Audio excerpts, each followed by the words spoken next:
My girlfriend always told me, "You're too sensitive. Learn to take a joke." I swear, those words became a trigger, a twisted mantra in our relationship. She'd insult me publicly again and again. So I started joking back about her cooking, her driving, her career, and when she got upset, I'd throw her own words right back. Too sensitive. Learn to take a joke. That was the day she realized she'd created a monster. Here I am, Alex, 26, male, wondering how the hell my 2-year relationship with Natalie, 28, turned into some cruel psychological experiment on double standards. She's gorgeous, works in fashion marketing, and has this brutally honest persona her friends absolutely eat up. The problem?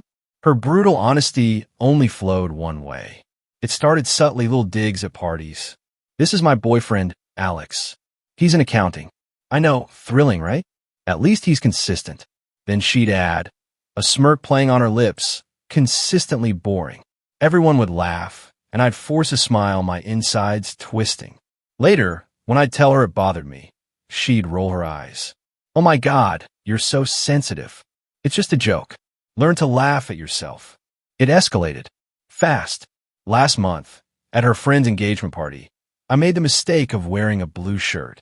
She looked at me, dead serious, then turned to a group of friends. "Alex wanted to wear his blue shirt, but I told him it makes him look like a Best Buy employee. He still wore it. Can you believe it? Now everyone's going to ask him where the electronics section is." 60 people were there, and I stood, holding my drink, my face burning, wanting the floor to swallow me whole. In the car later, I finally snapped. "That was humiliating, Nat." She just waved it off. "Babe, you're being dramatic. It's called having a sense of humor. Maybe if you didn't take everything so personally, you'd actually be fun at parties." The pattern was sickeningly predictable. She'd mock me publicly. I'd express my hurt privately. She'd call me sensitive, dramatic, or boring, and I'd always apologize for overreacting. Repeat. Then came my company dinner 3 weeks ago. My workplace event. She was holding court. Alex is so cute. He practiced his presentation for 3 days. 3 days for a 5-minute quarterly report. I told him nobody cares about spreadsheets that much, but he insisted on being prepared. He even made note cards. My boss was there. My team was there. Everyone gave those awkward, sympathetic laughs, their eyes darting to me. That night, I didn't say a word. I just made a decision. A cold, hard decision. If jokes at your partner's expense were just having fun, then let's have some fun. The next morning, the game began. She made scrambled eggs that were basically rubber. I took a bite, forced a smile. "Wow, babe, these eggs are interesting. Did you use them to practice your tennis serve first? I mean, they're so bouncy, I could probably use them as stress balls at work." She froze, fork halfway to her mouth. "That's mean." I met her glare. "It's just a joke. Nat, don't be so sensitive." A perverse satisfaction bloomed inside me when she said nothing, just glowered. That weekend, her friends came over for wine night. Natalie was excitedly telling them about her new campaign at work. "Oh," I interjected, keeping my voice light. "Nat's Instagram campaign. The one where she spent 3 weeks choosing between 2 identical shades of beige. Revolutionary stuff. Really pushing boundaries in the beige community." Her friends exchanged uncomfortable glances. Natalie's face went crimson. "Alex, that's my job you're talking about." I shrugged. "And accounting is mine, but that's never stopped you. Come on, babe. Learn to laugh at yourself." The silence that followed was deafening and honestly a little glorious. By the way, if you're still with me, make sure to hit subscribe. More unbelievable stories like this one are coming. The car ride incident happened next week. She was driving us to dinner, texting, and nearly rear-ended someone. At dinner, with her parents, I casually mentioned, "Your daughter's driving is quite an adventure." Today, she almost introduced us to the car in front of us because she had to respond to a meme. Multitasking queen, I tell you. Well, if you count almost causing accidents as a task.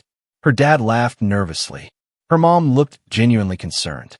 Natalie was speechless, her jaw tight. In the bathroom, she cornered me, her eyes flashing. "What the hell is wrong with you?" I leaned against the counter, perfectly calm. "Nothing's wrong. I'm just being funny. Having a personality, being fun, all those things you say I should be. Her voice dropped to a furious whisper. This isn't funny. It's cruel. I allowed a low laugh. Weird, because when you do it, it's hilarious. A flicker of something, a dawning realization, crossed her face. This is about the company dinner, isn't it? My blood ran cold, but my voice was steady. This is about 2 years of being your punchline, Nat. She stormed back to the table, leaving me alone with a sudden, overwhelming sense of clarity. Dinner was a frozen tableau, her parents valiantly trying to make conversation while we sat in icy silence. Later that night, Natalie tried to have serious talk. You're being vindictive, she accused, tears welling in her eyes. I'm being hilarious. I corrected, a bitter taste in my mouth. You just need to develop a sense of humor. Her voice cracked. This is different. Ow! I challenged. Because you're doing it to hurt me. I stared at her, genuinely perplexed. And you're doing it to what exactly? Express your love. She couldn't answer that. The next few days were thick with tension. She stopped making jokes about me, but she also stopped talking much at all. Then came Friday, her company's cocktail party. She introduced me to her boss, Miranda, a woman she desperately wanted to impress. This is Alex, she said, her tone overly careful. Oh, Alex, I chirped far too brightly. Nat talks about you all the time, Miranda. She does the funniest impression of your morning meetings. Show her, babe. Do the thing where Miranda explains synergy. Natalie went pale, stammering. I don't. That's not. She's being modest. I cut in. It's spot on. The voice, the hand gestures, everything. Had the whole apartment dying last Tuesday. Miranda's smile tightened. Her eyes narrowed, just a fraction. How interesting, she said, her voice like ice. Later, when her coworker complimented her dress, I jumped in again. She should look good in it. She spent 4 hours shopping for it. 4 hours for one dress. I told her, babe, it's not the Met Gala. But you know, Nat, she treats every event like it's Fashion Week. The coworker laughed uncomfortably. Natalie excused herself to the bathroom. When she came back, her eyes were red-rimmed. Happy now, she whispered, her voice barely audible. I'm having a great time. I responded, a cold satisfaction spreading through me. This is what you wanted, right? For me to be more fun at parties. The ride home was silent until she exploded. You're ruining my reputation, she screamed, tears streaming down her face. The same way you ruined mine at my company dinner. I gripped the steering wheel. That was different. Her words were a desperate plea. People know I joke around. I nodded slowly. And now they know I do too. Congrats, babe. You got exactly what you asked for. A boyfriend who can take a joke and give it back. Isn't this fun? She started crying then, real, wrenching sobs. Not the manipulative kind, but genuine pain. I didn't realize. The words were barely audible. Didn't realize that being publicly mocked hurts. That being someone's constant punchline is exhausting. That having your partner undermine you in front of people you respect feels like betrayal. She was quiet for a long moment, then looked at me, her face a mess. I thought you knew I didn't mean it. I shook my head, my own voice tight with emotion. But everyone else didn't know that, Nat. They just saw you constantly putting me down for laughs. You'd think that conversation would have been the end of it, right? Nope. Natalie went nuclear. Instead of apologizing or self-reflecting, she decided I was the villain. She called her mom crying, telling her I'd humiliated her in front of her boss. Her mom, a sweet woman, called me, sounding bewildered. Alex, Natalie is very upset. This isn't like you. I let out a bitter laugh. Actually, this is exactly like Natalie, Mrs. Miller. I'm just matching her energy. Did she tell you about the 2 years she spent mocking me publicly?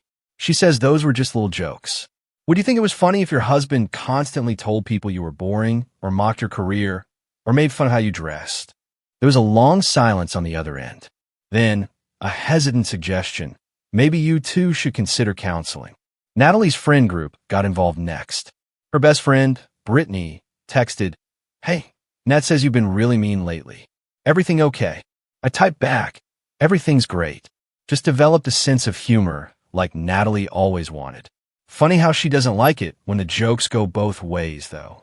Brittany responded, she's really hurt. Yeah, I typed back. Being the butt of jokes hurts. Who knew? Then Natalie tried to flip the script on social media. She posted this long, dramatic thing about toxic relationships, about when someone you love becomes someone you don't recognize, and emotional manipulation. The comments were all supportive, showering her with love, until I commented.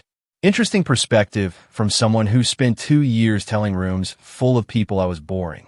Remember the engagement party? The company dinner?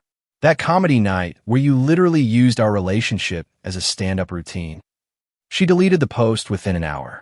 But the kicker came Saturday.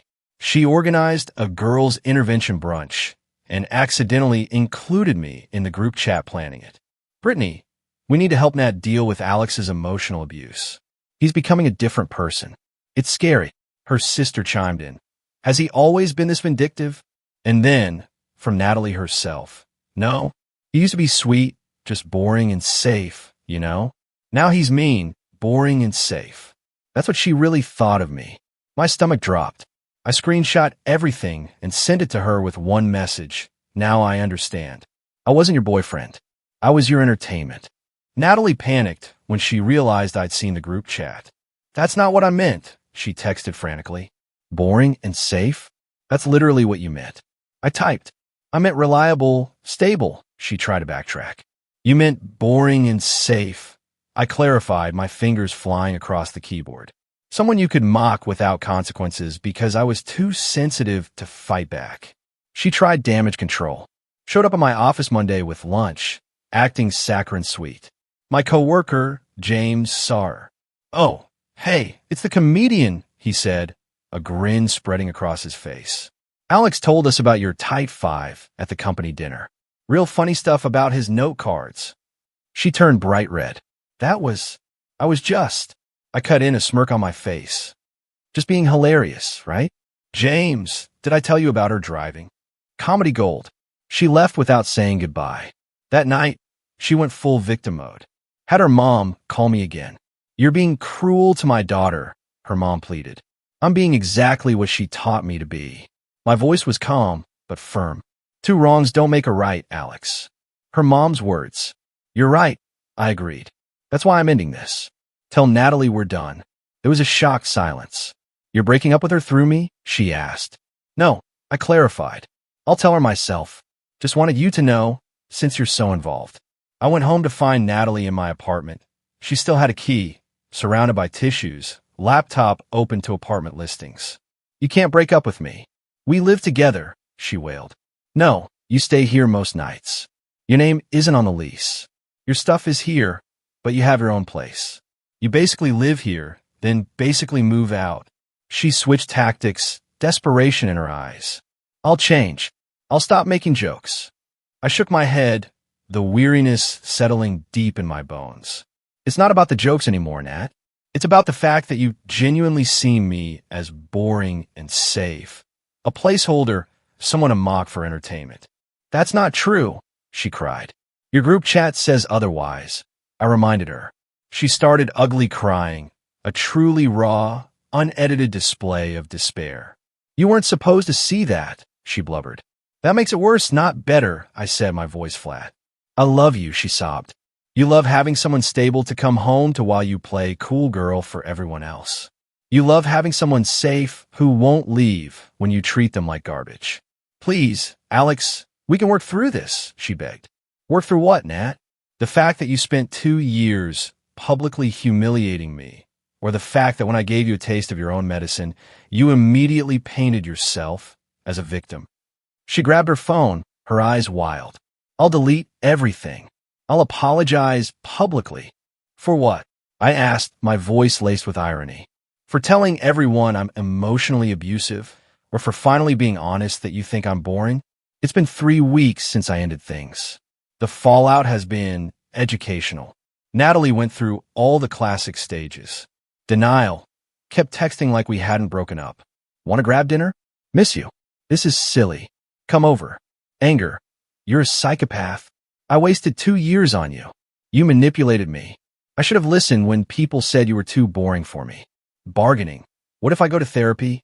I'll make a public apology. Can we just start over? I'll never joke about you again. Depression. Started posting sad quotes on Instagram. Sometimes the person you take a bullet for is the one behind the trigger. Kinda cringe, honestly. Acceptance? Just kidding. She never got there. Instead, she tried to rebrand the whole thing. Told everyone I'd suddenly become abusive and she barely escaped. Posted about surviving emotional manipulation and red flags to watch for. The red flags she listed were hilariously specific. When they can't take a joke but make cruel ones. When they embarrass you in front of your boss. When they turn your friends against you. When they make you feel crazy for having feelings. Girl was literally describing herself. Her friends bought it at first. Brittany even texted me, "I hope you get help for your anger issues." I replied, "The only thing I'm angry about is wasting 2 years with someone who thought I was a joke." But the truth, funny enough, has a way of coming out. Her coworker, Tom, who'd witnessed both her years of mocking me and my recent returns, reached out. "Hey man, just wanted to say I get it. She used to make fun of you constantly at work events. The boring boyfriend stuff got old.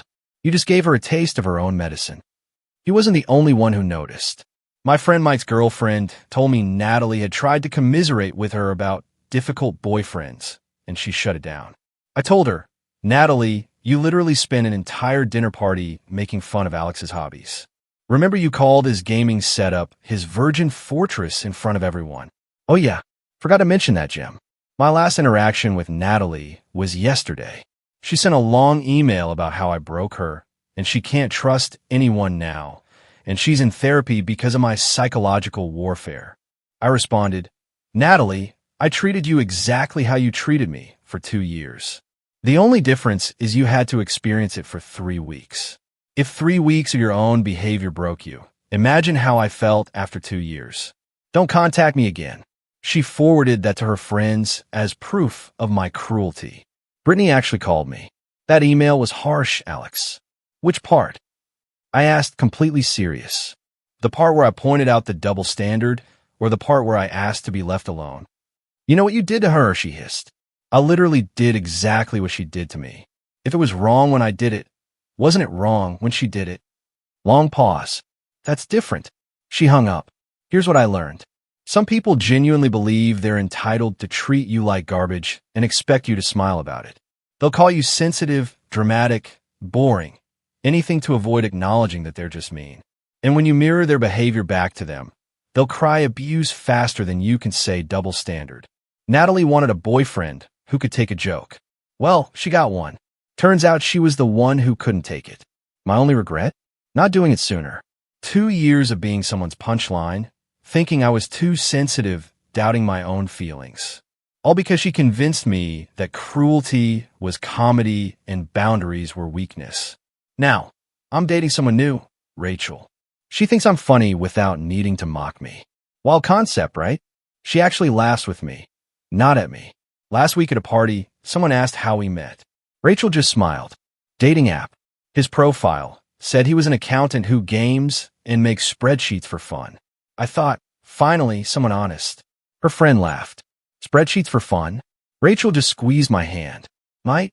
How refreshingly weird. I love it. No punchline. No mock embarrassment. Just actual affection for who I am. Natalie texted me from her friend's phone last night. Saw you with someone new. Guess you moved on quick for someone who claimed to love me. She looks boring too. Perfect match. I didn't respond, but Rachel saw it over my shoulder. Is it the ex who thought making fun of you was a personality trait? She asked, a gentle sadness in her voice. Yeah, I said. Sad, isn't it?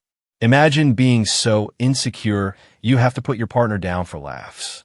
Exactly, Rachel said, pulling me closer. Oh, and the best part? Natalie's new boyfriend apparently broke up with her after 3 months because, wait for it, she kept making jokes about him in public, and he couldn't take a joke. Sometimes karma doesn't need any help. It just needs time. So, tell me, have you ever been in a relationship where you felt like you were constantly being put down? What would you have done if you were in my shoes, pushed to that breaking point? I really want to know what you think in the comments below.